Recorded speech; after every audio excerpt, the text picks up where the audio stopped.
Welcome to Career Tools. This week, part 2 of Career Tools Conceptual Overview. We finally finished talking. Folks, this cast answers these questions. What are the principles underlying our Career Tools guidance? Why are these principles important to a successful career? And ultimately, of course, the big one, how do I put this guidance into practice? Folks, we've mentioned a lot, but just in case you hadn't heard it, we have a free app, and we encourage you to download it. And listening to podcasts on the app, we're told, is a much better experience. And it gives you access to a whole lot of the stuff as well. Particularly if you're a licensee, you can look at show notes right on the app. There are other features and other resources available to you in the app. Plus, of course, there's Roadmap. If you're a manager and you're thinking about rolling out the Trinity, the absolute best way to do that is to do Roadmap. It does all the thinking for you, and it's free as a part of the app if you're a licensee. And again, the app itself is free. A great way to listen to podcasts. Wendy, in part 1, we basically said, I think we said at the start that we're doing something we should have done a long time ago, which is laid out the underpinnings of this. I don't think people understand. I think with everyone else in the world, the career advice they give, the management advice they give, it's just what they think, or it's what they feel, or it's what they think the zeitgeist can tolerate. And it's not principle driven, or if it's principle driven, sometimes it's like, for instance, some of the things people use today are aberrant psychological models, right? You can't offend someone and so on. And so you and I have known each other for a long time, and we think a great deal alike about careers. I've told many people that Wendy's smarter than me about careers. And we thought it'd be good to lay out the underlying principles. And we believe the reason that's important, guys, is if you understand the underlying principles and you come to a situation you've never been before, you can go back to first principles. If all we did were tactical guidance and it wasn't tied together with some underlying heft, some principles, then you wouldn't know what to do in any new situation. And so that's why we're laying all this out now. And so last week we talked about our favorites, results and relationships, which, by the way, our audience, frequently our management audience who listen to Career Tools, gets wrong because they think, no, Mark, it's results and retention. I said, no. Only for managers. Yeah, for career, it's results and relationships. But for managers, how your organization evaluates you is results and retention. Good. So that was the first thing. And it took an entire cast because I talked too much. And now we're going to talk about personal productivity. Personal productivity helps. And then we've got a couple other topics. It's not about the job search. And rewards take care of themselves. Let's see if we can't get this done to scoot things along, while freely admitting that I'm the problem. So start with personal productivity helps. So the reason these 3 topics about personal productivity and job search and rewards come after results and relationships is they're way less important, but they're the things that people kind of glom onto they think they want to improve their career. So that's why we wanted to cover them. Yeah, I think it's important, guys. You're thinking to yourself, there are people who believe, if you're wondering why we're talking about these, there are people who believe that the way to have a great career is to be good at job searching and to find your next job and to leapfrog and to jump up. And then the other thing that their career is for rewards. And we not only have data, but we have guidance, which says, no, that's not the way to conduct a career. And then the other thing that we hear quite frequently is this issue of personal productivity. So people feel like they're struggling in their career, or they're not getting as where they should, or they're stressed out by the fact that they have too much workload, and they think, I need to be more productive. But the problem is you can be super productive and working on the wrong things, or not building relationships and not have a successful career. Well, you can. Yeah. I'm sorry, Wendy. I got to start talking again. It's what I get paid to do, as my mother tells me. Look, to me, the classic case of personal productivity, you and I both like getting things done. You're a Toastmasters expert, which helps with your productivity. But look, I see this all the time. I've been going back and forth to Silicon Valley for 30 years. And there is a huge GTD, Getting Things Done, the book by David Allen. If you don't know what we're talking about, come to the website. We review the book. It's a fantastic book. You should definitely read it and apply the principles. That said, The people in Silicon Valley are way into GTD. Some of them are deeply, deeply into it. The more technical you are, the more linear, logical, rational, non-interpersonal, non-emotional, non-drama, non-relational you're going to be. You'll like GTD. It appeals to my engineering side. Okay. But the reason we want to talk about it, because it does help. Wendy's right. It absolutely does help. However, this issue of personal productivity and results and relationships reminds me of the story of the inebriated guy who is looking for his car keys, and a policeman comes up to him and says, "What are you doing?" And he says, I'm looking for my car keys." And he says, "Okay, did you lose them here?" And he says, "No, I don't know where I lost them." He says, "Why are you looking here?" "Because the light's better." And the point is, I think a lot of people dig into personal productivity because they don't want to go around, they don't want to go to relationships. They don't. Mm-hmm. They won't. They literally will say, well, I'm going to do as good as I can on the things that I want to do. I'm going to leave out what the principles underlying all this stuff matters. I'm telling you guys, you can't do it. My good friend Michael Swinson teaches Stephen Covey stuff, 7 Habits, and he's exceptional at it. He is gifted at it. I've tried to hire him here before. And he often says principles are like gravity. Right? A principle isn't, I want to spend more time with my family if at the end of the year you haven't spent more time with your family, right? That's a wish or a dream or goal, but it's not a principle. But principles never change, and results from relationships never change. And so we want you to be good at personal productivity. It's an important component, but it doesn't take away from, if you want to drill down into GTD or other sort of personal productivity stuff, that's great. But don't do it just because you don't want to face up to the fact that you don't have a good network. You don't have good relationships inside and outside your organization. Okay, sorry. Franklin Covey have a new thing called 5 choices, which I was watching something about today. And number 3 is do big rocks, don't sort gravel. Yes, exactly. Yeah. I love it. You can be really good at sorting gravel. Yeah. Doesn't do you any good. Yeah, the big rocks. Yeah, and results? Delivering on your goals and relationships? Big rocks. 2 big rocks. Yeah. So what happens when people want to be more productive is they think they'll do GTD or they'll do email 3 times a day or they'll implement OmniFocus and then they wonder why those things aren't helping. And the reason is they help you get more done, but they don't help you get the right things done. And it's way easier to buy a new piece of software or even implement GTD, which isn't that easy to implement. It's not as hard as people think. There's a lot of choices you can make, but it's still relatively easy compared to analyzing your goals and breaking them down into achievable tasks and monitoring your progress. And at the same time, deciding who you need a relationship with and developing those relationships and staying in touch and being available to help when they need it and all of that stuff. Yeah. And for your longtime listeners, Control-Shift-K, Control-G. And folks, if you don't know what that is, don't write me an email. I'm blowing a kiss to the longtime listeners who have listened to our cast. And if you haven't, I encourage you to do so, about building a network, not networking. We don't want you to network, quote unquote. That's schmoozing. We're not in favor of that. We want you to know more people, and not just people that you think you should know, more people generally, and then stay in touch with them. And staying in touch with them and talking to them about things that are important to them is what will help you build relationships. And so you're right.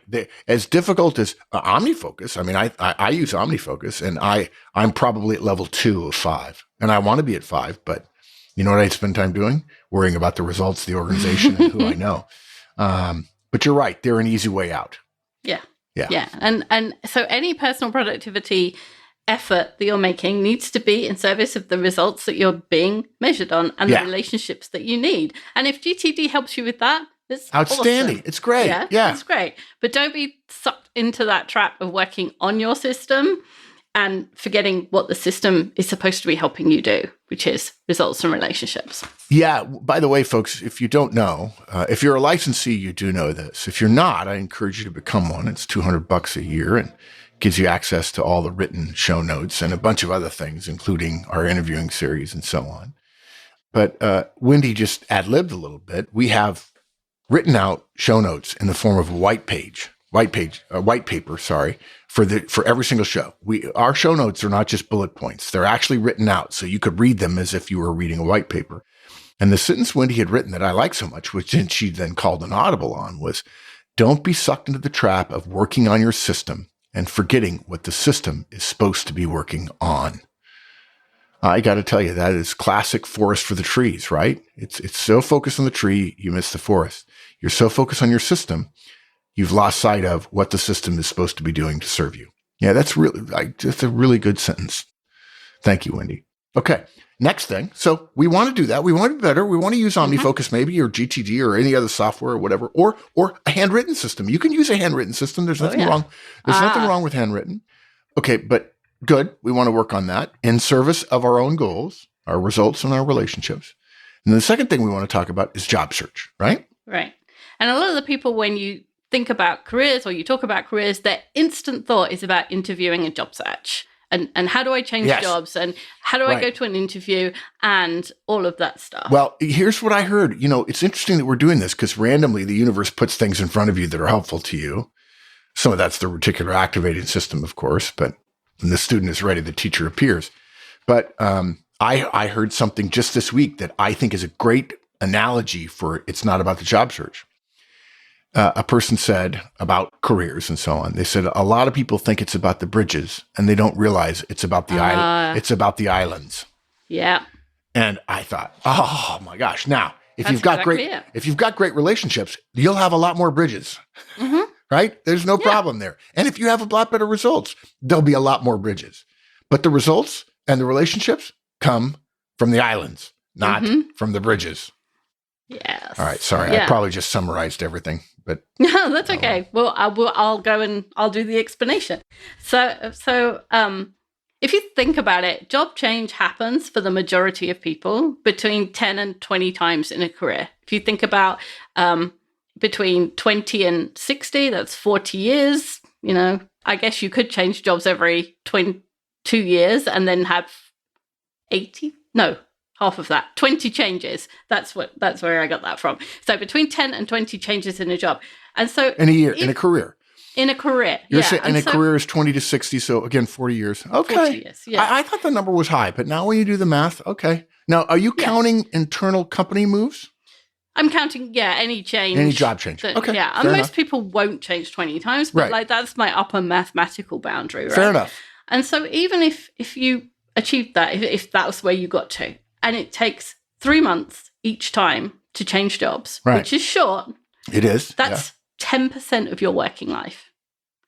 That's the other all. 90% is the results and the relationships. Is the island. Is the island you're on before you get on the bridge to get off. Yeah. And so the other 90% is day to day, week to week, consistent concentration on results and relationships. Yeah. And if you don't do the day to day, week to week work and deliver the results and develop the relationships, it makes the job change harder. There are less bridges. Yeah, and much less successful. Although those bridges are a bit rickety, right? Yeah. Like if you've got solid results and relationships, it reminds me of that the computer game with the plumbers, and they had to jump over things. A really old computer game, Mario something? Yeah. Mario Brothers. There you go. Yes. And he had to jump, right? No, this is interesting. I played Mario Brothers, and I know there were icons or pictures of pipes. I think I just learned something, which is that Mario and Luigi were plumbers. Oh, I could have entirely made it up. Okay, too. good. So somebody will write us and say, no, they weren't plumbers, but I see the analogy. Or somebody else will say, yes, everyone knew that. Just like when you play Lara Croft Tomb Raider, she's an archaeologist, right? Right. Yeah, of course she is. A badass archaeologist, by the way. A good results and relationships means going over, doing that jump and is easy rather than, falling through the hole. Yeah. So, and heck, if you do really well on the island you're on, another island will build their own bridge to you and pull you across it at a number you can't say no to. Mm-hmm. Yeah. Good. Okay. I mean, just think about going to a job interview and the interviewer asks about your biggest achievement. and you say, well, I got 80% of my targets last year, but, Corona and, some people were laid off and my industry, and like you've got this whole long list of excuses. Or I achieved 110% of my target last year, and at the same time, I strive to work with excellent vendor relationships. And by the way, I know Ben in your purchasing department, and he and I have been working really hard on getting win-win deals for both of us. And I'm really excited at the possibility of working. Wow. You're like, I like this guy, whoever is saying this. That's second answer is relationships. Like, it is. Yeah. Right. So what you're saying is, if you're in a slump, or if you feel like your career isn't going where you want it to, the answer is probably not initially to change jobs. It's to stick to the knitting, work harder on your existing results and on your relationships. As the Navy SEALs would say, to embrace the suck a little bit, to get down in the mud. Look, the people who appear to have a career plan and are progressing and racking up honors, I promise you, they are not thinking about their next move all the time. They will say that they're thinking about the next move, but they know that next move is absolutely predicated on the work they do on their island, worrying about delivering results and knowing enough people that more opportunities will present themselves to them. And if they don't worry about results and relationships, all the bridges they hope for won't be there, and they'll crash into a brick wall eventually. Hi, folks. Real quick about our license changes coming up on June 30th. We're basically making all of the changes that we made last year to take care of everybody during the pandemic. We're making those changes permanent. Things like the interviewing series and first job fundamentals. Those things will all be included standard as a part of your license. If you got a license in the last year, and many of you did, actually as a way of supporting us based on the emails I got, virtually all the stuff you have, I think the only thing that comes out of it is effective relationships, will continue. And you don't have to do a thing come June 30th. If you're not a licensee and you were to sign up this week, for instance, those things would continue past June 30th as well. If you want to wait until after June 30th, that's fine. And the price is not going up. And I think our tagline for this rollout is more value than ever. We continue to believe that if we invest in you, we'll create a good relationship with you, and we can help you have a better career, be a better professional, a better manager, better executive, and we'd like to think a better citizen too. Thanks all. Okay, last point, and I love this point because we say this all the time. I mean, we try to make a point about the managers and listen to the podcast, Manager Tools podcast, about if you're doing this for money, you missed the memo. This is not, I mean, it ain't a race. So our last point, rewards take care of themselves. So don't chase the money, as they say. Because there's no need, and besides, it often ends up in misery. If you've read any memoir about working on Wall Street, like the analysts are paid multiple six-figure numbers a year, and they start work before dawn, and they finish near midnight. And, 90% of investment bankers, anecdotally, don't last more than 2 years because the pace is just so punishing.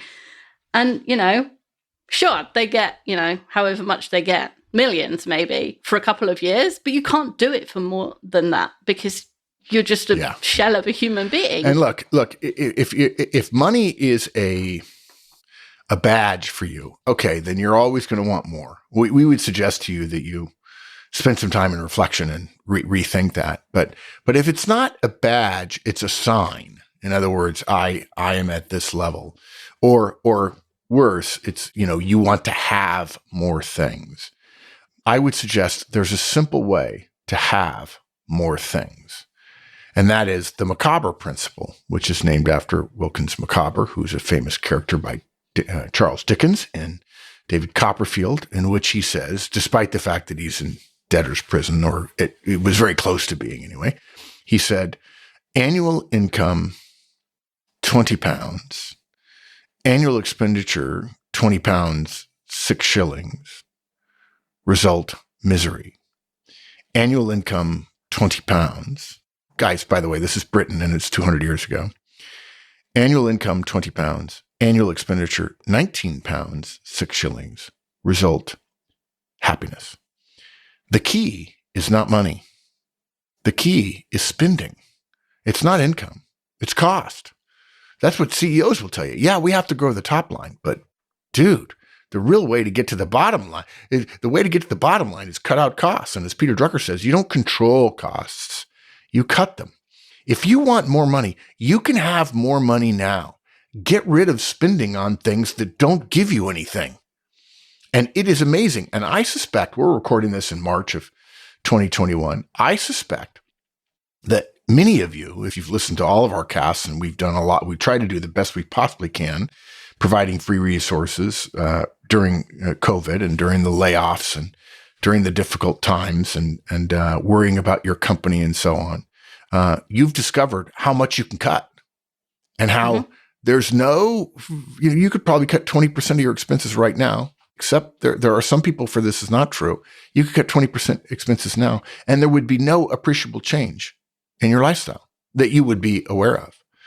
I mean, heck, if you have a Starbucks coffee every day, that would add up. Be thousands of dollars a year. Yeah. Yeah. So sorry. All right. Sorry. I interrupted again. My apologies. That's all right. So a different example, other people will tell you that they take a job for an extra 10,000 a year and it's a longer commute or it's not such an interesting project or product. And because the extra 10K sounded like a lot. Yeah. And then it's not worth it because, they're away from home too much or it's just not interesting work. And of course, there is a threshold below which money is a constant worry and rightfully do so. with more, Yeah, right? Sure. But one of the things we learn with age and wisdom is money doesn't buy you happiness. Yeah, once you get over the threshold, yes. It doesn't matter anymore. Happiness comes from doing a job that we think is worthwhile, with as much, effort and gusto and willing and joy as we can. Yeah, I would actually say, I like the quote, I think I invented it, which is, I've been rich and I've been poor and happy is better. Happiness is not related to income. Happiness is a choice you make internally. And for some people, it's harder than others. We know that. We know about brain chemistry more than we did 50 years ago when I was a kid. And people who had brain chemistry issues were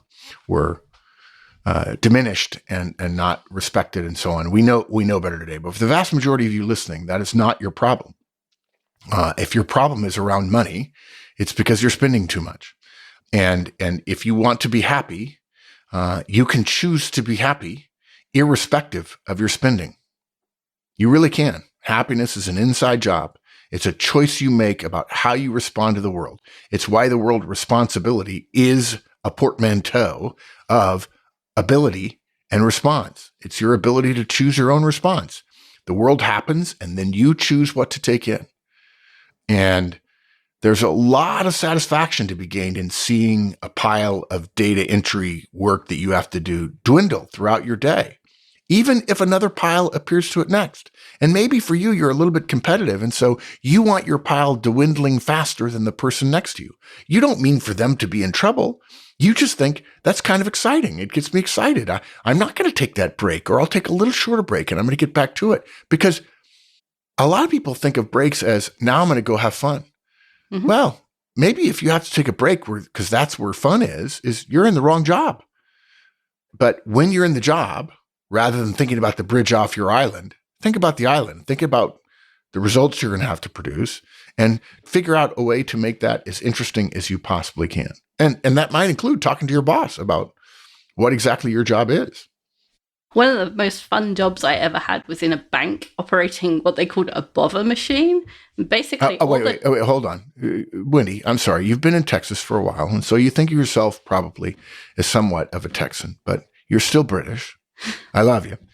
But I think you said a bother machine, B-O-T-H-E-R? No, B-O-V for Victor, E-R. Bother. Bother machine. It was bank something. Ah, okay. It was an acronym. Yeah, acronym. An acronym, yeah.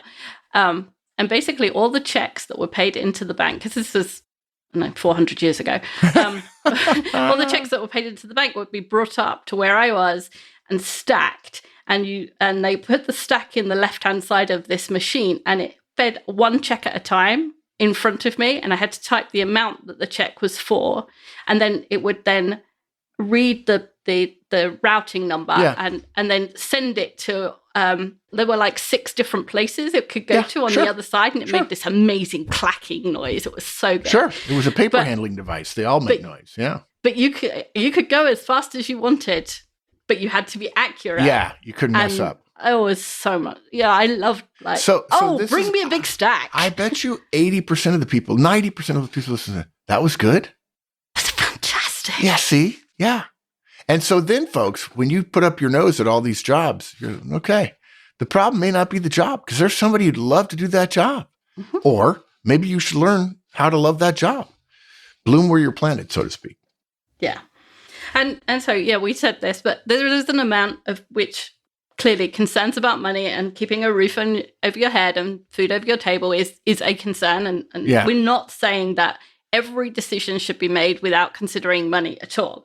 What we're saying is of course don't chase it. If you work hard and get results and develop relationships, the money will come. Yeah. Tell them the story about the person that we know that was interviewing. Yeah. So he was interviewing, and he was asked what his salary expectation was, because he had quite a senior role and he'd been laid off, and now this was a more junior role. It seemed like risky. He was going backwards in his career. And I got to tell you, there's some risk there. There's some risk in the mind of the company. There's some risk in that person, like I'm going to price myself out of the market. And it's unfortunate because it's stupid that this happens. It's inefficient on both sides of the aisle, but it happens all the time. So the HR woman said, what's your salary expectation? And he said, I don't care about money.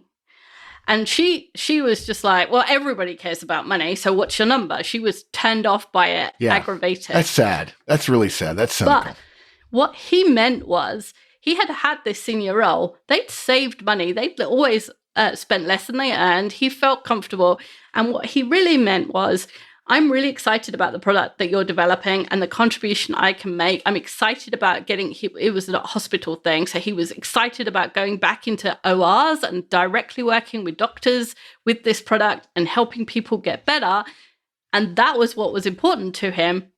He was like, whatever salary they're going to pay, it'll be fine. I want an offer for this role, and I'm sure it'll be a fair amount for the value. Here's the way I've told people to handle that. If you don't know what they're offering and you truly can get past the money thing. Not everybody can. What you can say is, I don't have a number. I'm sorry. I don't. I know everybody else does, but I don't. I'm not even sure I know the range, but I can guess at the range. And there is no amount of money that you would offer me inside that range that I would turn down on the basis of salary. And you know where I got that? From a couple of recruiters talking to him for a couple of hours, some HR managers, like, what if we said this? What if we said this? What if we said, and then I said that once and they said, oh, that's good. I said, I'm not, if the range is 60 to 80 and you offer me 40, you know what, dude, that's on you. And I'm going to tell you no, or when I find out, I'm going to say, I will never trust you again. You took advantage of my honesty. And you basically said, your company is the kind of place that if we can cheat somebody out of $20,000, we will. And that's not a place I want to be. On the other hand, I just take the question out of discussion. The problem is so many people are afraid that if the range of the job is 60 to 80, that they're going to be offered 60 and they will feel insulted. They literally project themselves in the future and then decide they're going to be insulted. It's like they live in indignation land where they're perpetually afraid of being insulted by people. It's just sad. Yeah. So, I mean, when he talked about that role, you could tell he was excited about it. He was so excited about the being back in the OR. Yeah. And he genuinely meant it.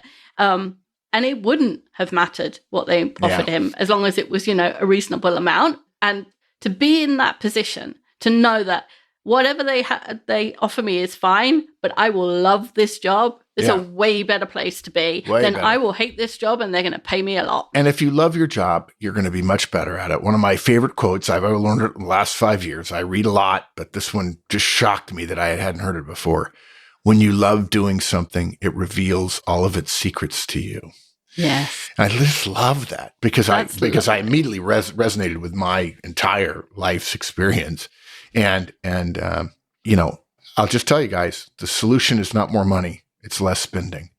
And when you suddenly discover that you have enough money that you could walk away from a job for a year because suddenly you realize your boss is unethical or the company's in danger or you have a sick child or a sick partner, it may not make you more happy, but it will put you more at peace day to day, week to week, when the world around us surrounds us with reminders that you could be doing better. The advertisers want you to feel greed, want you to feel envy, want you to feel desire to go to the next level, have better shoes or better jeans or a cooler car. I mean, do you know there's a job called, Wendy, do you know this? There's a job called food wrangler. Wrangler, like Wrangler jeans. Yeah. And do you know what they do? They have a belt. They wear a belt. And they have different misters with different lotions, different compounds, water and sugar, water and salt, and so on, that they spray on food to make food look good for pictures. Oh, for advertising. Yeah. Yeah. Oh, yeah. So even the pictures you see of food in it, though, that looks good. It's not food. It's actually not food. It's a picture. and they've designed it to make it look really, really good. And actually stepping back from that and saying, I'm not going to live my life in a perpetual state of envy will help you get comfortable with the money thing. What's the name of the lady from Entrepreneurs on Fire? She did an M conference speaker. Entrepreneurs on Fire. No, not Entrepreneurs on Fire. No, I thought it was Finances on. Wasn't it Fire? It was it Entrepreneur Friends on Fire? Friends on Fire. Fire stands for Financial Independence Retire Early. Yes. And now you've asked me, and I'm completely blanking on her name. I can't remember either. But she, as part of our management conference, series of speaker series, we're filling in the period between being able, our plan to do it last year and being able to actually do it in person. And Sarah's set up this amazing speaker series where we have, every month, we have one of the speakers come and talk. And they've been brilliant. Maggie? Yes, Maggie.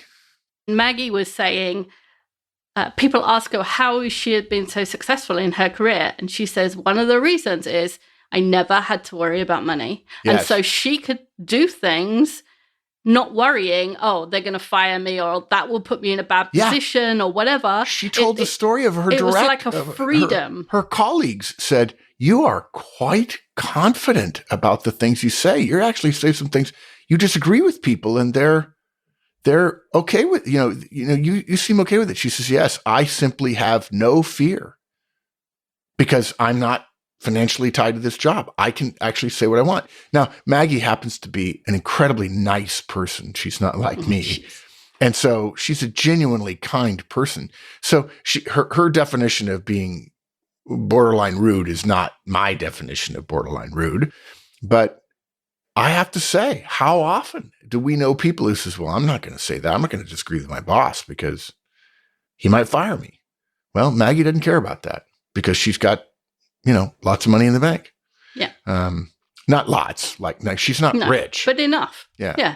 And I had exactly the same thing from Sarah Hart Unger, who has a podcast with Laura Vanderkam.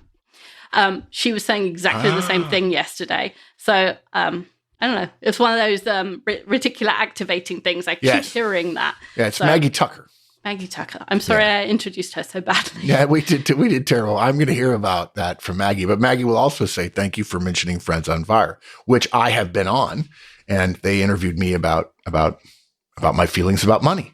And I think I surprised them because I said, I don't really care about money. I care about time because I can make more money, but I can't make more time. More time. No. Yeah. So, being comfortable gives you freedom. We just gave Maggie and Mike, I know her co-host name's Mike. We gave them a free plug because they earned it. Okay, so summarize for us. The summary is results and relationships.